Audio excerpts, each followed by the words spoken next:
ඔබතුමාලා එක කියවලා නැතුව ඇති දීගිති කෝසල ජාතකයේ අර එන පුත දීගායු දුර බලනු ළඟ නොබලනු පුත අනුර දුර බලනු ළඟ නොබලනු කියන එකයි කරු මුලස්රාට මන්ත්‍රීතුමනි.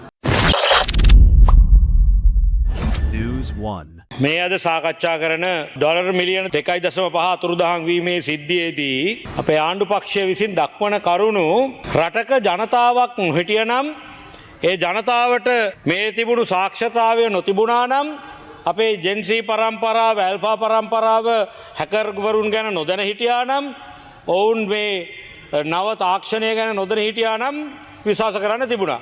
මේ පැහැදිලි කිරීම කිසිවක නැහැ. අදාළ නිශ්චිත පැහැදිලි කිරීම.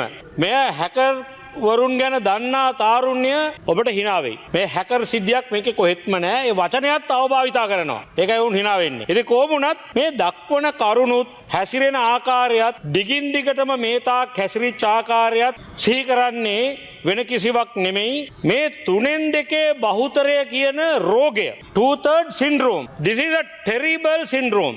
අධික බලය ලැබුණහම සියල්ලන්ට සියල්ල අමතක වෙනවා. මේ රටේ මිනිස්සු ඉන්නවා, තමන්ගේ ඡන්දදායකයෝ ඉන්නවා, තමන්ගේ පාක්ෂිකයෝ ඉන්නවා, තමන්ගේ කාඩරේ ඉන්නවා, තමන්ගේ පන්ති පහට ආපු අය ඉන්නවා, තමන් එක පෙළපාලි කියපු අය ඉන්නවා.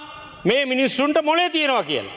මේ ඔක්කොම අමතක කරලා ඕනෑම දෙයක් කියනවා. දැන් ගරු මොරාසරාට මන්ත්‍රීතුමනි මේ මුදල් අපිට නැති වුණා. නැති උනේ දීර්ඝ කාලයක් තිස්සේ සම්ප්‍රදායානුකූල වහා ඒ තාක්ෂණිකව ඔය පුටුවේ භාණ්ඩාගාර ලේකම් තනතුරේ වාඩි වුණේ ඉතාමත්ම දීර්ඝ කාලයක් අත්දැකීම් ඇති පුද්ගලයින්.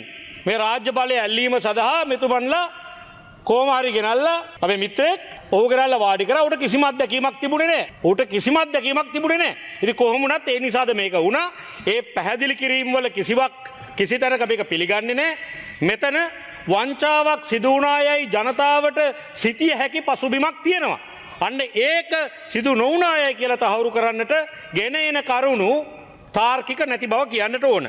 ඒ වගේම ගරු මූලාශ්‍රාට මන්ත්‍රීතුමනි මේ ආණ්ඩුව අද වැඩ කරන්නේ අපේ මහානායක හිමියන් අමතක කරලා අපේ සංඝයා වහන්සේත් අමනාප කරගෙන රාජ්‍ය සේවයත් සම්පූර්ණයෙන්ම අමනාප කරගෙන නීතිඥ ප්‍රජාවත් වෛද්‍ය ප්‍රජාවත් සම්පූර්ණයෙන්ම අමනාප කරගෙන තමන්ට ඕන විදියට අත්නෝමතිකව සුළු කරුණක් ගැනවත් ඔවුන්ට ඇහුම්කන් නොදී නම් මේ සියලු දෙනාම තරහ කරගෙන මේ රටට පණ නල ලබා දෙන අපේ ගොවියාගේ ඒ හඬ ඒ ගොවියා කෙතරම් සංවේදීව නගන හඬක්ද ඒකත් අමතක කරලා ගොවියත් එපා රාජ්‍ය සේවකනුත් එපා නීතිඥයනුත් එපා විනිසුරුනුත් එපා අපිට ඕන දේ අපි කරනවා කියන කතාව තමයි මේ කියන්නේ.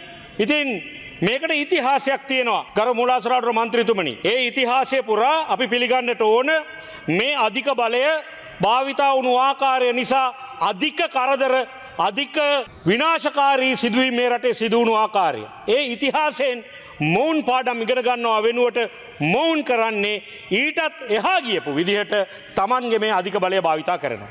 භාවිතා කරමින් නැවත නිවැරදි කළ නොහැකි වැරදි බොහොමයක් සිදු කරමින් තිබෙනවා.